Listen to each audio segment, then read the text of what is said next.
questions about the tax. The first of all is the superannuation and means testing it. How do you get over the fact that New Zealanders are very clever at moving assets into trust to be able to make sure that their own personal income tax position is very low? So as I can imagine, a very high percentage of Kiwis will get over the means tested by pushing assets into trust. How do you get around that, and what account have you taken that into in terms of your projections and the savings?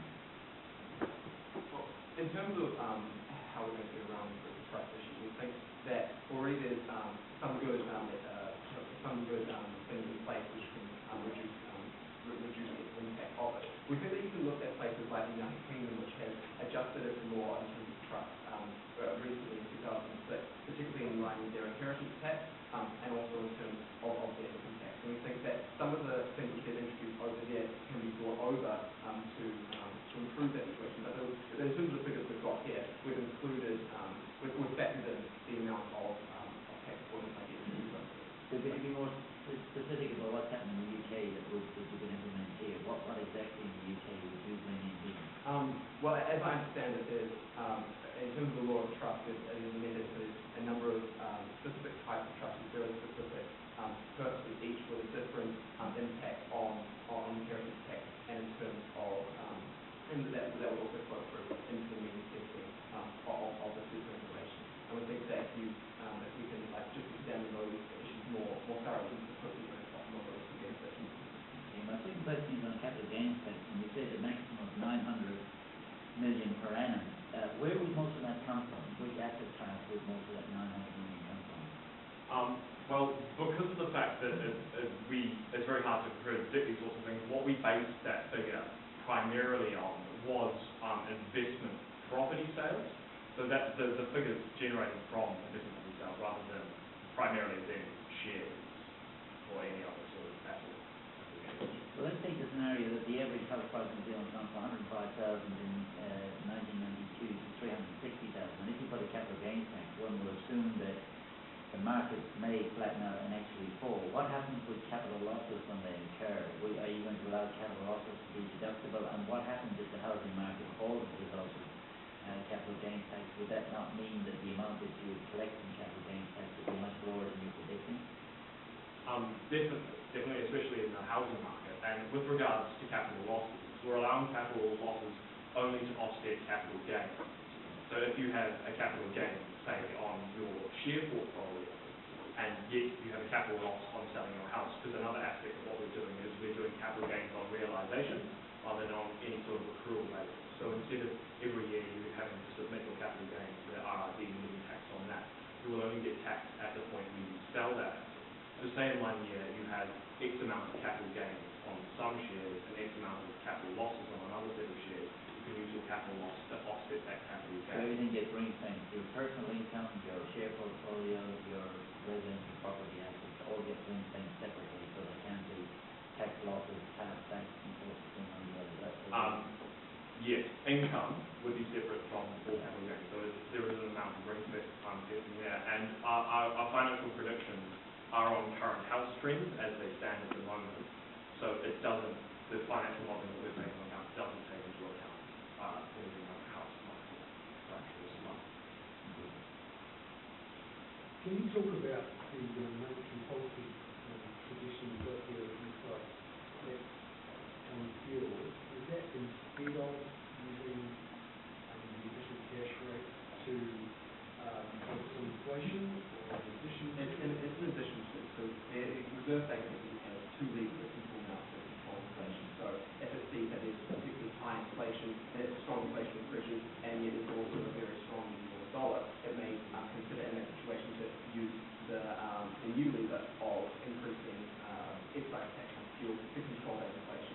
And it also means that in periods where there isn't just a strong inflationary pressure and there's huge fluctuations, it can actually balance those two tools in order to reduce those fluctuations in the currency market. So we hope that that's going to lead to more stable currency, more able, easier ability to predict future returns within the So how does an increase in excise tax help control inflation? Surely that is the opposite. Well, when you increase excise tax because of short-term demand for fuel is highly inelastic. When you increase excise tax on fuel and specifically more on petrol, their spending on everything else decreases.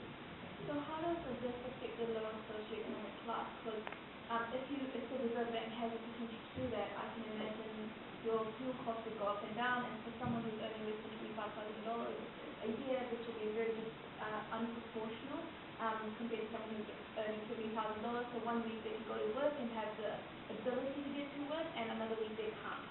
So how does that actually affect those people? I think that is probably a fair point in terms of who's being affected by it. What we say to that is that it's not going to be every week going up and down, it's going to be long-term trends. We think that in terms of our proposals, we think we've balanced it relatively fairly, like people like capital gains tax, inheritance tax, we're taking people in the top end of income earners. We're going to try to be as proportional as possible. The other thing we say is just in terms of monetary policy that currently works, there's the people who are effectively funding controlling monetary policy is homeowners and businesses as well. And we think that those people probably are a little bit, bear a little bit too much of the strain of monetary policy. We think that if anything, increasing the people who are affected by it is possibly not entirely bad. Do you think there's a danger with fuel excise tax that any changes in monetary policy, monetary policy too, would damage or focus on a particular sector rather than the entire economy? So I'm thinking, for example, of farming or the transport industry would be exposed to changing monetary policy with other sectors, other industries, which do not rely heavily on fuel. Would be scot-free for that. What I'm saying is that it could be distortionary in certain parts of the economy.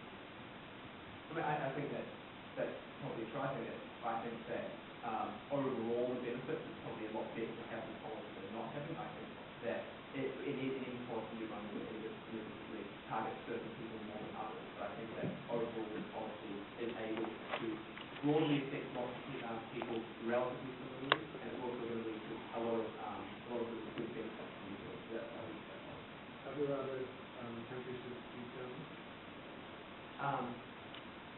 Not that we know of. There are a lot of other countries that have different monetary policies, and different monetary policies to our own, but we think that the logic behind it and how it's going to function, we think that is a really compelling case. Can I just check on the next week? You're putting capital gains tax on property, you're putting capital gains tax on the sale of businesses?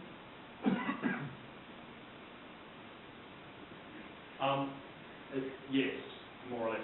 And we took into account, especially with small businesses and the continuation of small businesses down through generations. And so the easy answer to that is yes, we will be putting a capital gains on sale of businesses.